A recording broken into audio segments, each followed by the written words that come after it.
పచ్చిమిరకాయ బజ్జీల కోసం ఒక గిన్నెలో శనగపిండి కావాల్సిన శనగపిండి వేసుకోవాలి. అందులోనే కొంచెం సాల్ట్ కూడా వేసుకోవాలి. సాల్ట్ వేసుకున్న తర్వాత ఇందులో కొద్దిగా వాటర్ పోసుకొని ఇది సరిపడా పచ్చిమిర్చి ఇందులో మునిగేంత వరకు పిండి కలుపుకోవాలి. ఇదిగో ఇక్కడ చూపిస్తున్న విధంగా పిండి మొత్తం కలుపుకోవాలి.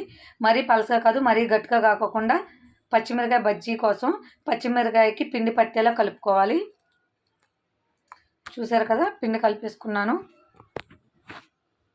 బజ్జీ పచ్చిమిరకాయలు ఉంటాయి కదా, బజ్జీ పచ్చిమిరకాయలు తీసుకుని దీన్ని మధ్యలో కట్ చేసుకుని ఇందులో ఉన్న గింజలు తీసేసుకోవాలి.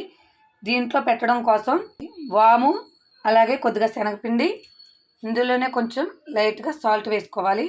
సాల్ట్ వేసుకుని ఇదంతా బాగా మిక్స్ చేసుకోవాలి. ఇలా మిక్స్ చేసుకుని ఇదంతా కూడా ఒక్కొక్క పచ్చిమిరకాయలో మధ్యలో చీరం కదా దీని లోపల వేసుకోవాలి. చూసారా, ఇవన్నీ కూడా వాము శనగపిండి సాల్ట్ కలిపిన మొత్తం పౌడర్ అంతా ఇందులో పెట్టేశాను. ఇంకా మిర్చీలో ఇలా మొత్తం లోపల పెట్టేసుకోవాలి. కొంచెం కొంచెంగా అన్నిటిలో పెట్టేశాను. బజ్జీ వేసుకుందాం. పచ్చిమిరకాయ బజ్జీ వేసుకున్నప్పుడు దానికోసం తయారు చేసి పక్కన పెట్టుకున్న శనగపిండి, పచ్చిమిరకాయలు, ప్యాన్ పెట్టుకుని ప్యాన్లో ఆయిల్ వేసుకుని పక్కన వేడి చేసుకుంటూ ఉన్నాను. ఇలాగా ఆయిల్ కూడా వేడెక్కిపోయింది. ఇప్పుడు బజ్జీ వేయాలి.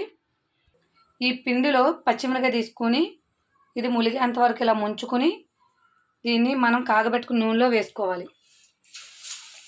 చూసారు కదా, ఈ విధంగా మొత్తం మిర్చి అన్నీ వేసుకోవాలి.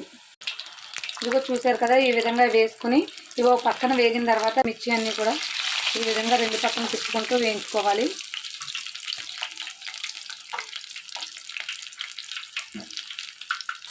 చూసారు కదా, ఇవి గోల్డెన్ కలర్లోకి వచ్చేసినాయి. గోల్డెన్ కలర్లోకి వచ్చిన తర్వాత వీటన్నిటిని తీసుకుని పక్కన పెట్టుకుని పచ్చిమిర్చి ఇంకా తయారు చేసుకున్నాం కదా అవన్నీ కూడా ఈ విధంగానే వేసేసుకోవాలి మిర్చి బజ్జీ కింద. చూసారు కదా ఎలా బాగా వచ్చినాయో. ఇదిగో ఈ విధంగా అన్ని మిర్చి కూడా వేసేసుకోవాలి. మిగిలిన మిర్చి కూడా వేసేసాను. చూసారు కదా, ఇవి కూడా ఇలాగే వేసుకున్న తర్వాత వీటిని వేసుకున్న తర్వాత రెండో పక్కన కూడా తిప్పుకొని మొత్తం మిర్చి అన్నీ వేయించుకోవాలి.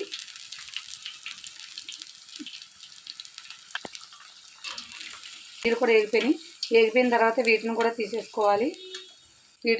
పక్కకు తీసేసుకోవాలి.